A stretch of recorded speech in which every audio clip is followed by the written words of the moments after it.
श्री गजानन विजय ग्रंथ अध्याय 17वा. श्री गणेशाय नमः. जय जयाजी महामंगला, जय जयाजी भक्तपाला, जय जयाजी तमाला नीला, पतित पावन नरहरे. हिरण्यकश्यप महाक्रूर, सज्जनांचा शत्रू थोर, तयाचे तू फाडून उदर, मरण त्याचे साधिले. प्रल्हाद रक्षणासाठी तू जन्मलास संपापोटी, रूप अनुपम जग जेठी, धारण ते करून. दात दाडा भयंकर, आया रुळे मानेवर, नेत्र जेवी खदिरांगार, ब्रह्मांड जाळू पाहती. त्या भयंकर रूपाची भीती नसे भक्तासाची. पिल्ले जेवी वाघिणीची, अंगावर खेळती तिच्या. तुम्हा पाहून देवराया, लक्ष्मीना धजे पुढे यावया. ऐशा स्थितीत लागला पाया, भक्त तुझा नरहरे. तू भक्तवत्सल लक्ष्मीकांत, ऐसे सांगत आले संत. पुरवशी भक्त मनोरथ, नाही न त्यासी म्हणसी कदा. ते आपल्या ब्रीतासी, जाग आता ऋषिकेशी. दास गणू लागला पायासी, अभय असू दे पांडुरंगा. गजाननाचे परम भक्त होते काही अकोल्यात, तयांची या सदनाप्रत हमेशा यावे समर्थांनी. चापडगावचे बापू कृष्ण, खटाऊ शेटाचे कुटुंब जाण. गोंडूलालाचा नंदन, बच्चूलाल नाम ज्याचे. जिजीबाई पंडित, आणिखी होते बहुत. त्यांची नावे तुम्हाप्रत किती सांगू विभूत हो. एके वेळी अकोल्यात आले गजानन स्वामी समर्थ. खटाऊच्या गिरणी मुक्काम त्यांनी ठेवला. एक भक्त मलकापुरी, विष्णूचा नामे निर्धारी. त्याच्या वाटले अंतरी, समर्थ आणावे मलकापुरा. त्याने आमंत्रणाचा वशिला भास्कराच्या द्वारे लाविला. हाच भास्कर होता झाला, समाधिस्थ अडगावी. तो त्यावेळी होता जवळ, करी कारभार अंगे सकळ. विष्णुसाला होते बळ, याच भास्कर पाटलाचे. भास्कर म्हणे मलकापुरी, चला समर्था लवकरी. भक्त विष्णुसाच्या घरी, बोलावण्यास आला तो. मनोरथ येथील भक्तांचे, तुम्ही पुरवली असते साचे. आता मलकापूरचे लोक वाट पाहती. तई समर्थ म्हणाले भास्करराव, सध्याच मी मलकापुरा येत नाही जाण खरा. तू आग्रह करू नको. फार आग्रह करशील तरी फजिती पावशील, याचा विचार करी खोल. मी न बोललो काहीतरी. दोरीस तिथल्या फार ताण, ती मध्येच तुटत असे जाण. मी न हलणार येथून, तू या फंदात पडू नको. भास्कर बोले त्यावरी, काही असो, मलकापुरी चला विष्णुसाचे घरी. हीच विनंती गुरुराया. मी तुमचा लाडका, मसी धक्का देऊ नका. मी भरवसा दिला देखा, तुम्हा घेऊन येण्याचा. ती प्रतिज्ञा माझी पुरी, तुम्ही करावी आज खरी. चला आता स्टेशनावरी, गाडीत बसावया कारणे. ऐसा आग्रह करून घेऊन आला गजानन, मलकापुरा कारण न्यावयासी श्रोते हो.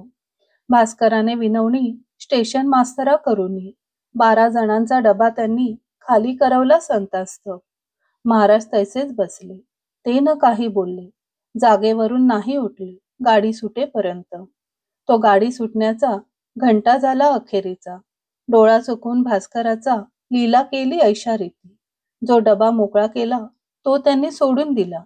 योगीराज जाऊन शिरला बायकांच्या डब्यामध्ये. आधीच मूर्ती दिगंबर, स्त्रिया घाबरल्या असती फार. त्यांनी वर्दी अखेर दिली असे पोलिसांना. पोलिसांचा अधिकारी तेथे आला सत्वरी. महाराजाला धरून करी खाली ओढू लागला.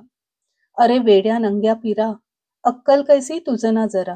बायकांच्या डब्यात खरा येऊन कैसा बसलास. हिसडा देऊन त्याच्या हाता तेथेच बसले तत्वता. अधिकाऱ्याची भीती चित्ता मुळीनं त्यांच्या वाटली. मग तो अधिकारी भला स्टेशन मास्तराकडे गेला.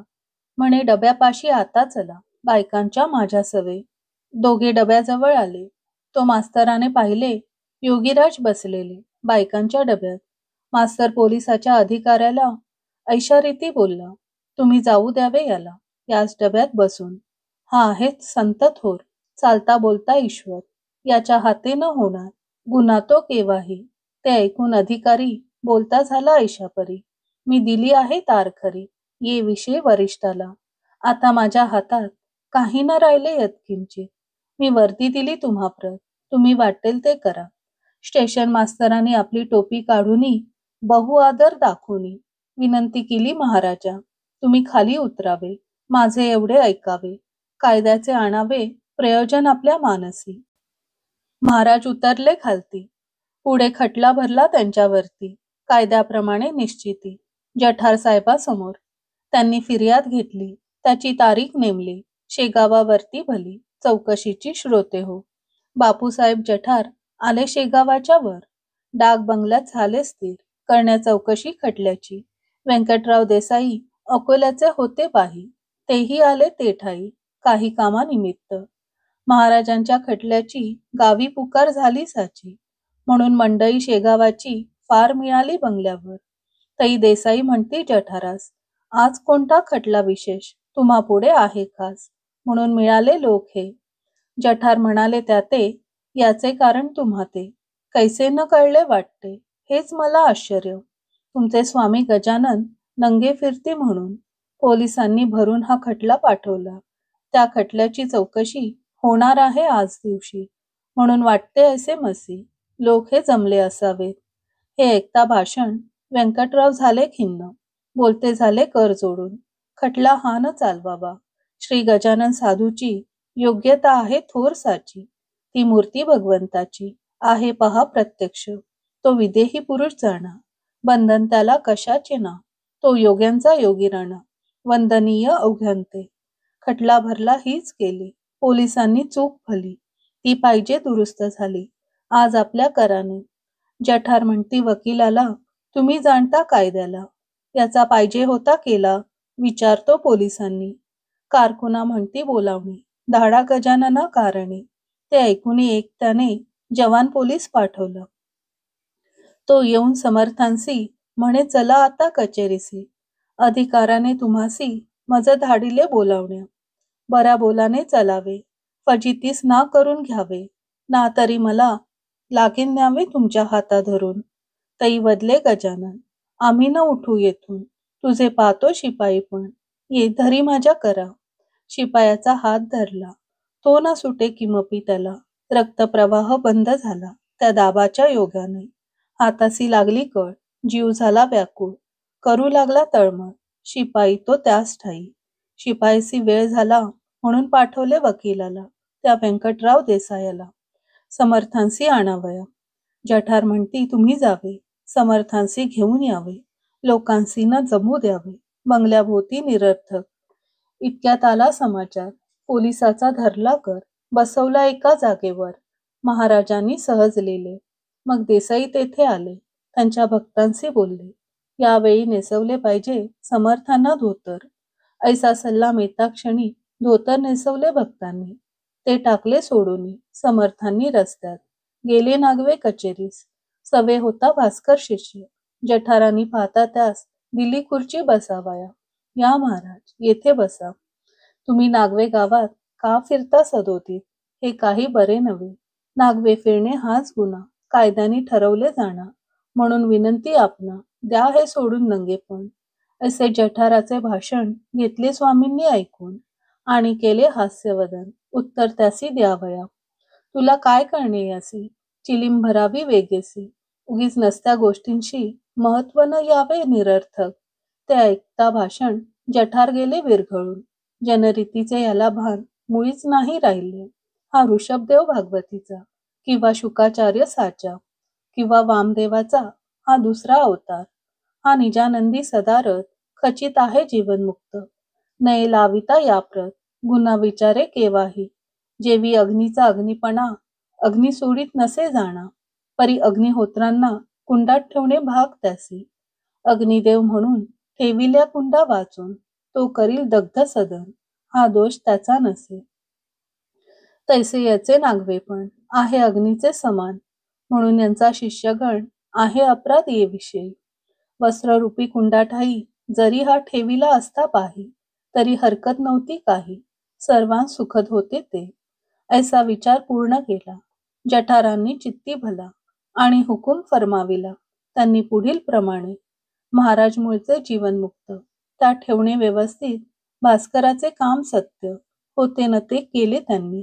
म्हणून मी भास्कराला 5 रुपये दंड केला. ऐसा खटल्याचा निकाल झाला जठारांपुढे शेगावी.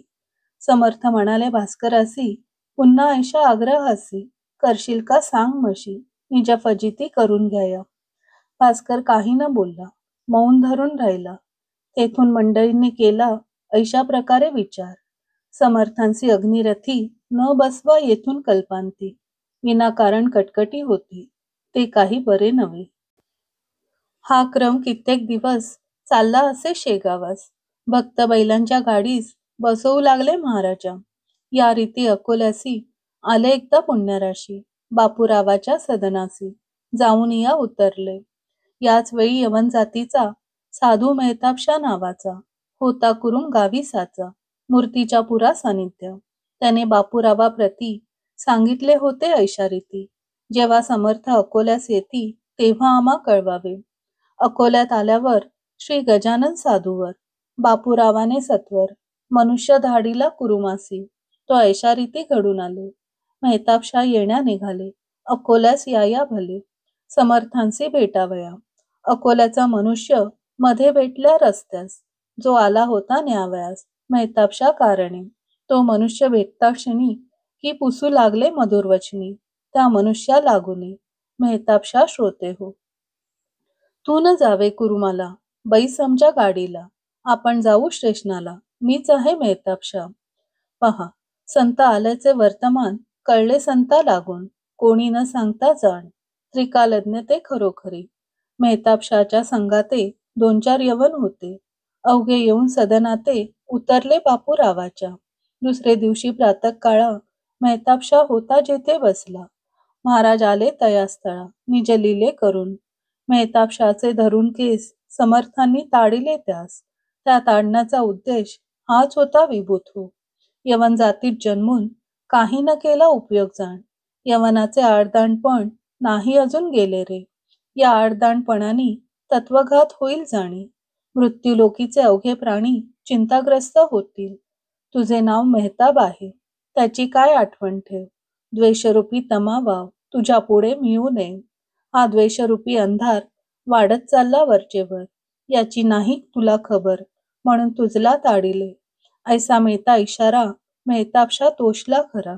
साधू साधूच्या अंतरा जाणता ती निसंशय. जेव्हा मेहताबशा ते ताडिले ते संगतीचे यवन भले. कावरे बावरे होते झाले तो प्रकार पाहून. मेहताबशा बोलला त्यासी, तुम्ही न राहावे आम्हापासी. जावे निघून कुरुमासी, हेच आहे उत्तम. शेख कडू शिवाय जाण गेले चौघे निघून. तो द्यावयासी आमंत्रण बच्चूलाल पातला. म्हणे उद्या दयाघना यावे तुम्ही भोजना. या दासाची या सदना, हीच आहे विनंती. दुसरे दिवशी तांग्यात बसूनी समर्थांप्रत मोठ्या थाटाने मिरवत निज सदना आणले. परी समर्थ तांग्याखाली उतरले नाहीत मुळी. तेने मंडळी चिंतावली. म्हणे का न उतरती हे. तसाच तांगा नेला परत बापूरावाच्या सदनाप्रत.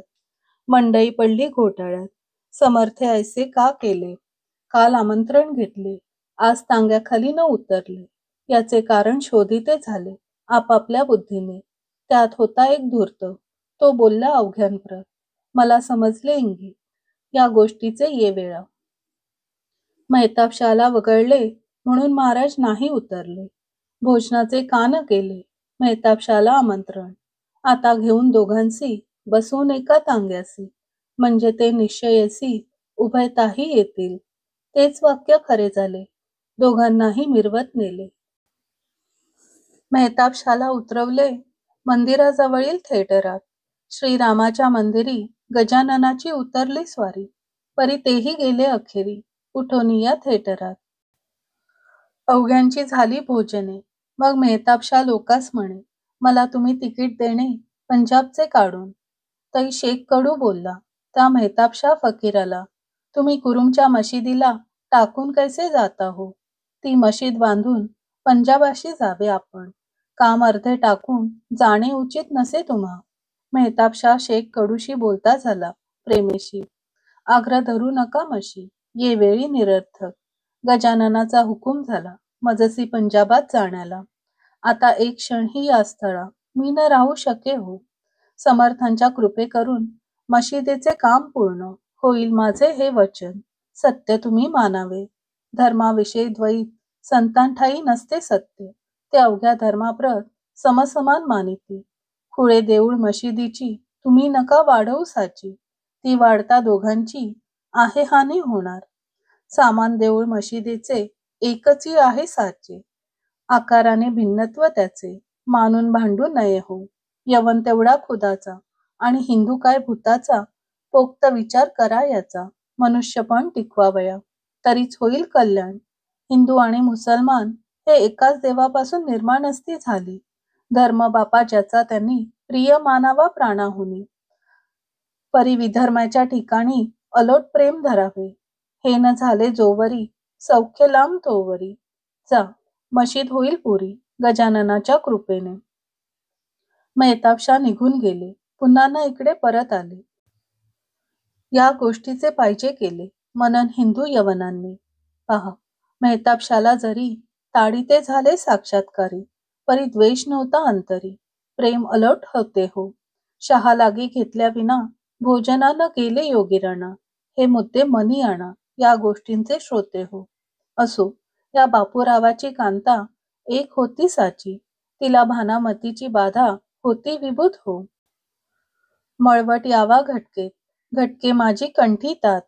घटके माझी वस्त्राप्रत अग्नी तो लागावा. बिब्याच्या पाठीवर फुल्या यावा अपरंपार. कधी दांडीवरील चीर जळून जावे अकस्मात. या भानामतीच्या त्रासांनी ती बापूरावाची कामिनी. शीण गेली होऊनी अन्न पाणी न रुचे तिला. भानामती काढण्याला बापूरावे जाणत्याला. आणले बाहून अकोल्याला. परी न झाला उपयोग खर्चही झाला अतोनात. गुण न आला किंचित अखेर त्याने जोडिले हात श्री गजानन स्वामींना. महाराज माझ्या कुटुंबाला भानामतीचा त्रास झाला. केले नाना उपायाला. आता मात्र कंटाळलो. तुझी पावले माझ्या घरा आज लागली गुरुवरा. तेथेच का आसरा भानामतीस मिळावा.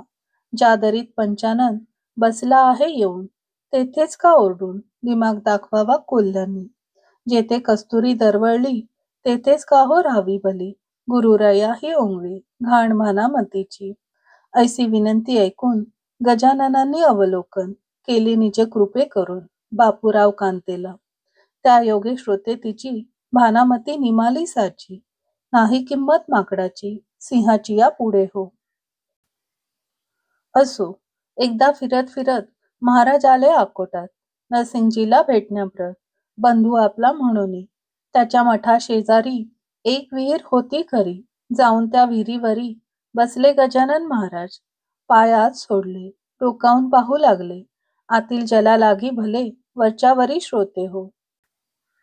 पाहून त्यांची ऐशी कृती लोक साशंक झाले चित्ती. नरसिंग महाराज विचारती, अरे हे काय करतोस. गोदा यमुना भागीरथी तुम्हासाठी येथे असती. आणखी तीर्थे आहेत किती हे पाहतो डोकावून. तुला त्यांचे घडते स्नान मी का राहू तसाच जाण. या तीर्थांनी मला स्नान आज येऊन घालावे. त्यांनी स्नान घातल्या विना मी न येथून हले जाणा. ऐशा ऐकून भाषणा कैक म्हणाले या रीती. खरोखरी हा आहे पिसा. शेगाव नादी लागला कैसा. जरा थांबा येथेच बसा. काय करी हा पाहू पुढे. तो विहिरीतील जलाप्रत उकळ्या उठल्या अगणी. श्रोते एका निमिषात विहीर भरली पाण्याने. हजारी कारंजाच्या परी गजाननाच्या अंगावरी वर्षू लागले पहा बारी. त्या विहिरीचे ते धवा. लोका म्हणती गजानन या रे स्नाना लागून. नाही उरले प्रयोजन विहिरी माझी उतरण्याचे.